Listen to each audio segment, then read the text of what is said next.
Hello साथियों, नमस्कार, जय हिंद। स्वागत है आप सभी का रिजल्ट गुरु परिवार में। मैं योगेंद्र तिवारी उपस्थित हूं आप सभी के बीच में एक बहुत ही इंपॉर्टेंट नोटिफिकेशन के साथ। जी हाँ प्यारे दोस्तों, आप सभी लोगों के लिए एक सुनहरा मौका है। 9000 पोस्ट पर वैकेंसी आ चुकी है। ये वैकेंसी है प्यारे दोस्तों आईबीपीएस आरआरबी के लिए रिवाइज्ड रूप से फिर से नोटिफिकेशन जारी किया गया है। तो अगर आप भी आईबीपीएस की तैयारी में लगे हुए हैं तो एक सुनहरा मौका है, जिसमें स्केल फर्स्ट सेकंड थर्ड के लिए अलग अलग वेरियस पोस्ट के लिए आप सभी लोगों के लिए नोटिफिकेशन जारी किए गए हैं। अगर हम इसके बारे में जानकारी प्राप्त करें तो एक एक चीज़ें डिटेल्स रूप में बताई गई हैं, इसको ध्यान में रखिएगा। कुछ चीजें जो आपके लिए महत्वपूर्ण है उसको मैं यहाँ पर आप सभी को बता दे रहा हूँ। अलग अलग जोन के लिए आप देखेंगे जितने हेडक्वार्टर्स हैं इनके, उनके लिए अलग अलग से पूरा ब्यौरा दिया गया है और उनसे संबंधित अन्य चीजें भी लिखी गई हैं। इसको एलिजिबिलिटी क्राइटेरिया दिया गया है। इसमें आपको सबसे पहले तो भारत का नागरिक होना चाहिए, जो आप हैं ही, और साथ ही साथ नेपाल भूटान वाले भी इसको डाल सकते हैं। महत्वपूर्ण रूप से अगर हम बात करें तो यहाँ पर कुछ अन्य चीजें भी हैं एज रिलैक्सेशन में। खास करके एज रिलैक्सेशन की अगर हम बात करेंगे तो शेड्यूल कास्ट जो हैं उनको 5 साल का एज रिलैक्सेशन है। हो सकता है आपको ये दिख रहा हो या ना दिख रहा हो, लेकिन मैं पढ़ के आपको बता दे रहा हूँ। और जो ओबीसी हैं, जो नॉन क्रीमी लेयर के अंतर्गत आती हैं, ये भी ध्यान में रखिएगा। इसमें क्रीमी लेयर का फार्मूला लगा हुआ है, तो 3 साल उनका है। ठीक है, तो एससी का कितना है? एससी का 5 साल है और ओबीसी का नॉन क्रीमी लेयर वाले का 3 साल है। साथ ही साथ प्यारे दोस्तों, persons with benchmark disability as defined under the rights of person with disability act 2016, इन लोगों के लिए कितना है? डिसेबिलिटी वालों के लिए 10 साल का इनको एज रिलैक्सेशन है। कितना है? 10 साल का एज रिलैक्सेशन है। ठीक है, इसके बाद देख लेते हैं एक्स सर्विस मैन। अगर आप हैं तो एक्स सर्विस मैन है तो एक्चुअल पीरियड ऑफ सर्विस आपका, और साथ ही साथ 3 साल, और मतलब कुल मिला के 8 साल का लगभग लगभग आपको क्या है इसमें रिलैक्सेशन है। ठीक है, उसके बाद अन्य तरीके की रिलैक्सेशन है जिसको आप सभी लोग पढ़ सकते हैं। जो मेन था उसको मैंने आप सभी को बता दिया। रिजर्वेशन के लिए पूरा क्राइटेरिया दिया गया है, एक एक चीज इसमें कोई भी चीज छोड़ी नहीं गई है। तो इसको गाइडलाइन को पढ़ने के लिए आप सभी लोग इस पीडीएफ को डाउनलोड कर लीजिए नोटिफिकेशन को, और पूरे नोटिफिकेशन को समझिए, तभी आप इस चीज को समझ पाएंगे। देखिए, एजुकेशनल क्वालिफिकेशन क्या है, ये भी महत्वपूर्ण है भाई।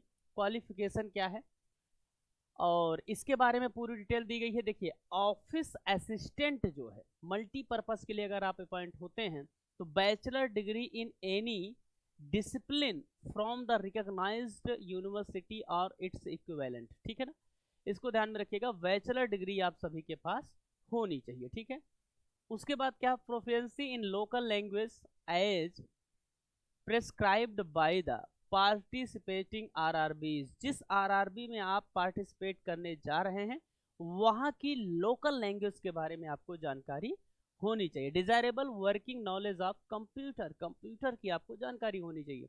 ये ऑफिस असिस्टेंट की है। ऑफिसर स्केल 1 के लिए जो है, जिसको असिस्टेंट मैनेजर की पोस्ट मिलेगी, उसमें क्या है जरा देख लेते हैं। Bachelor degree in any stream. ठीक है भैया। Preference will be given to the candidates having degree in agriculture. तो एग्रीकल्चर के में जिसको डिग्री है, हार्टिकल्चर में है, फॉरेस्ट्री में है, एनिमल, इन तीनों में चारों में जिसको डिग्री है उसको क्या दिया जाएगा? वरीयता दी जाएगी। साथ ही साथ ध्यान में रखिएगा बहुत सारी चीजें दी गई है। वेटरनरी दिया गया है, एग्रीकल्चर इंजीनियरिंग दिया गया है, टेक्नोलॉजी दिया गया, मैनेजमेंट दिया गया, लॉ दिया गया, इकोनॉमिक्स दिया गया है और अकाउंटेंसी। तो इन अगर आप डिग्रियों के धारक हैं तो आपके लिए सुनहरा मौका है कि आपको इसमें वरीयता दी जाएगी। और ऑफिसर स्केल सेकंड लेवल के जो हैं उनको आपको जरा देखना है। जिसकी पोस्ट क्या होगी? General banking officer manager. पहली मैंने आपको बताया असिस्टेंट मैनेजर होगा, दूसरा क्या हो जाएगा? जनरल बैंकिंग ऑफिसर हो जाएगा। इसमें क्या है? बैचलर डिग्री से मांगा गया है।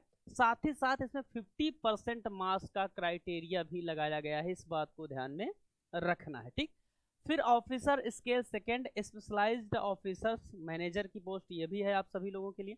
तो इसमें बैचलर डिग्री रिकॉग्नाइज्ड यूनिवर्सिटी वही लगा हुआ है। ठीक है, लेकिन कुछ चीजें हैं।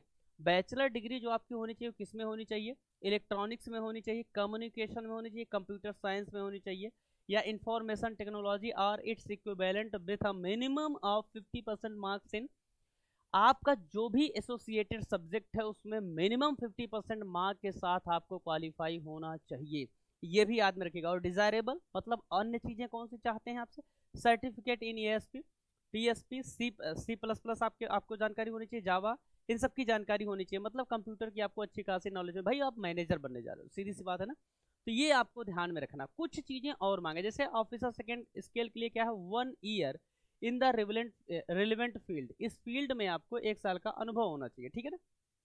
आप सामान्य तौर पे अगर मैं आपको बताऊं तो ऑफिस असिस्टेंट मल्टीपर्पज और office scale first assistant manager में कोई स्पेशल आप सभी से चीजें नहीं मांगी गई हैं, इसको आसानी से आप फिलअप कर सकते हैं इस फॉर्म को, ठीक है ना। स्केल थर्ड के लिए सीनियर मैनेजर अगर आपको बनना है डायरेक्ट, तो आप डायरेक्ट ये जान लीजिए, अगर आप एकदम अभी नए नए हैं तो आप इसमें अप्लाई नहीं कर सकते, क्योंकि minimum 5 year experience as an officer in a bank और फिनेंशियल इंस्टीट्यूशन, किसी बैंक या फिनेंशियल इंस्टीट्यूशन में 5 साल का आपको अनुभव होना चाहिए, इसको ध्यान में रखिएगा, ठीक है। एप्लीकेशन फी क्या है, आप सभी को इसके बारे में जानकारी होनी चाहिए। तो एप्लीकेशन फीस क्या है इसको जरा देख लीजिए। ये जो 1 जून से 21 जून के बीच में इसको आप सभी को करना है। Officer scale first second and third के लिए 175 रुपए, 175 rupees inclusive of GST, SC ST और PWBD कैंडिडेट्स जो इसके अंतर्गत आते हैं, और जनरल कैंडिडेट्स जो बाकी से बचे हुए हैं उनके लिए 850 रुपए है, ठीक। ऑफिसर असिस्टेंट जो मल्टीपर्पज जिसको मैंने पहली वाली बताया था उसमें भी वही सेम है, सिर्फ जनरल हाँ सेम ही है पूरा, 175 और 850, ठीक है ना। Bank transaction charges for online payment of fees intimation charges will have to be borne by the candidate, मतलब आपको जो चार्जेस अप्लाई होंगे इस पे एक्स्ट्रा अगर वो लगते हैं तो आपको खुद से वहन करना होगा, ठीक है। आगे देख लेते हैं भैया क्या दिए हैं। प्रिलिमिनरी एग्जामिनेशन क्या होगा, तो जो प्रीलिम्स एग्जामिनेशन होगा वो ऑब्जेक्टिव बेस पर होगा, ठीक है ना। इसमें रीजनिंग और न्यूमेरिकल एबिलिटी, ये 2 चीजों पर आपको देखा जाएगा। ये किसके लिए है, ऑफिस असिस्टेंट के लिए, मल्टीपर्पज के लिए, ठीक है। देखो अलग अलग सबका है। स्केल फर्स्ट के लिए क्या है, रीजनिंग और क्वांटिटेटिव एप्टीट्यूड है, ठीक है। अब देखिए इनका दोनों को समझ लीजिएगा, 40-40 क्वेश्चन दोनों आएंगे, 40-40 नंबर के आएंगे, मतलब कुल मिला के 80 number. Composite time 45 minute, 80 question 45 minute में आपको करने हैं, ठीक। ये मामला कुल मिला के यहाँ से निकल कर आता है, ठीक। दोनों में टाइम पीरियड उतना ही है, क्वेश्चंस की संख्या उतनी ही है। अब जरा देख लेते हैं मेंस एग्जामिनेशन में, देखिए क्या आएगा, reasoning, computer knowledge, general awareness, English language, Hindi भी आएगी, न्यूमेरिकल एबिलिटी फिर से आपकी चेक की जाएगी। कुल जो क्वेश्चंस होंगे वो 200 होंगे, नंबर्स भी 200 होंगे, और इनको अगर आप देखेंगे 200 क्वेश्चन को जो आपको करना है वो करना है 2 घंटे में, composite time of 2 hours, 200 question बराबर 2 घंटे, इसको आप सभी को मेंस में करना है। और मेंस में टाइम सेम है, इसको ध्यान में रखिएगा, टाइम क्या है, सेम है। और ऑफिसर स्केल फर्स्ट के लिए भी 160 क्वेश्चन हो जाएगा, ठीक है ना। लेकिन मार्क्स इसमें डिफरेंशिएबल है, ध्यान में रखिएगा, मार्क्स इसमें क्या है, अलग अलग हैं, इसको थोड़ा ध्यान रखिए। लेकिन आपको 2 ही घंटे में पेपर को सॉल्व करना है, इस बात को याद में रखना है, ठीक है। अब देखिए हर प्रदेश के लिए अलग अलग लैंग्वेज प्रेफरेंस लेवल में दी गई हैं, इसको आप सभी लोग जिस प्रदेश के लिए आप अप्लाई करने जा रहे हैं उसको आप जरूर देख लें। सिंगल लेवल एग्जामिनेशन जो होगा उसका ऑब्जेक्टिव इस तरीके से होगा, reasoning, computer knowledge, financial awareness, English, Hindi, ये रहेगी 200 क्वेश्चन 200 नंबर 2 घंटे, ठीक है, समझ में आ रही बात। लेकिन अगर ऑफिसर स्केल सेकंड के लिए आप जा रहे हैं तो जरा देखिएगा, प्रोफेशनल नॉलेज आपकी चेक की जाएगी, रीजनिंग आपको आनी चाहिए, financial awareness, English, Hindi, computer knowledge, quantum aptitude and data interpretation. और इनकी जो लैंग्वेज है वो सब्जेक्ट के अकॉर्डिंग अलग अलग है, ठीक है। जो आपको पेपर बेसिकली पेपर की जो लैंग्वेज होने वाली हिंदी और इंग्लिश 2 तरीके से हैं, लेकिन अब अगर इंग्लिश का पेपर होगा उसकी लैंग्वेज तो इंग्लिश ही होगी, हिंदी में तो होगा नहीं। और ये सभी के सभी 40-40 क्वेश्चन आएंगे। हालांकि अगर आप इंग्लिश को देखोगे तो 20 नंबर मिलेगा, और ये हिंदी को देखोगे तो ये भी 20 नंबर मिलेगा, और इसमें कंप्यूटर भी 20 नंबर का आएगा। तो 200 क्वेश्चन होंगे। हालांकि यहाँ पर कितना मिलेगा, 2.5 घंटे का टाइम होगा 200 क्वेश्चन को सॉल्व करने के लिए।